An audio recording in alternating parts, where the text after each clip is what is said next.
ಮುಟ್ಟಿಸ್ಬೇಕು ಅನ್ನೋಕ್ಕೆ ಒಂದು ಪ್ರಯತ್ನ ಅಂದರೆ ನಾನು ಈ ಯುದ್ಧಕಾಂಡ ಚಾಪ್ಟರ್ 2 ಅಂತ ಹೇಳ್ತೀನಿ. ಇವರು ಭಾಳ ಕಷ್ಟ.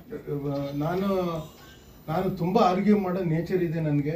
ನಾನು ಶೂಟಿಂಗ್ ಆಗಬೇಕಾದ್ರೆ ಸ್ಕ್ರಿಪ್ಟ್ ಅವ್ರು ಓದಿದ್ದ ಟೈಮಲ್ಲಿ ಮಧ್ಯ ಸೀನ್ಗಳಲ್ಲಿ ಮಧ್ಯನೂ ನಾನು ಇದು ಹಿಂಗೆ ಯಾಕೆ ಹಿಂಗಿದೆ ಅಂತ ಕೇಳಿದ್ರೆ ಅವ್ರಿಗೆ ಉತ್ತರ ಕೊಡೋದಕ್ಕೆ ಅಷ್ಟು ರಿಸರ್ಚ್ ಮಾಡ್ಕೊಂಡಿದ್ರು ಅವ್ರು ಆಗಲೇ.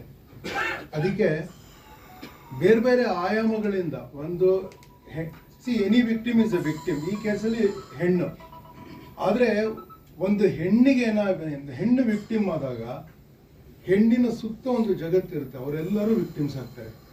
ಗಂಡಸಿಗಾಗೋದಕ್ಕಿಂತ ಜಾಸ್ತಿ. ಬೀದಿಯಲ್ಲಿ ಗಂಡಸಿಗೆ ಅವಮಾನ ಆದರೆ ಲುಂಗಿನ ಎತ್ಕೊಂಡು ಜಗಳಕ್ಕೆ ಹೋಗೋದಕ್ಕಾಗತ್ತೆ, ಗೊತ್ತಾ? ಆದರೆ ಒಂದು ಹೆಣ್ಣಿಗೆ ಅವಮಾನ ಆದರೆ ಮಕ್ಕಳಿಗಾಗತ್ತೆ, ತಂದೆ ತಾಯಿಗಾಗತ್ತೆ. ಇದು ಅದಕ್ಕಾಗಿ ಭಾಳ ವಿಶೇಷ ಅನಿಸುತ್ತೆ among victimhoods. I think what happens to woman is a crucial idea to address.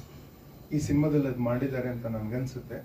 ನನಗೆ ಭಾಳ ಖುಷಿ ಇದೆ ಈ ಸಿನಿಮಾದಲ್ಲಿ ಮಾಡಿದ್ದು. ನಾನು ಎಂದಿನಂತೆ ಒಂದು 3-4 ಸಿನಿಮಾದಲ್ಲಿ ಲಾಯರ್ ಪಾತ್ರ ಮಾಡಿದ್ದೀನಿ, ಆದರೆ ಇದರಲ್ಲಿ ಎಂದಿನಂತೆ ಮಾಡಿಲ್ಲ.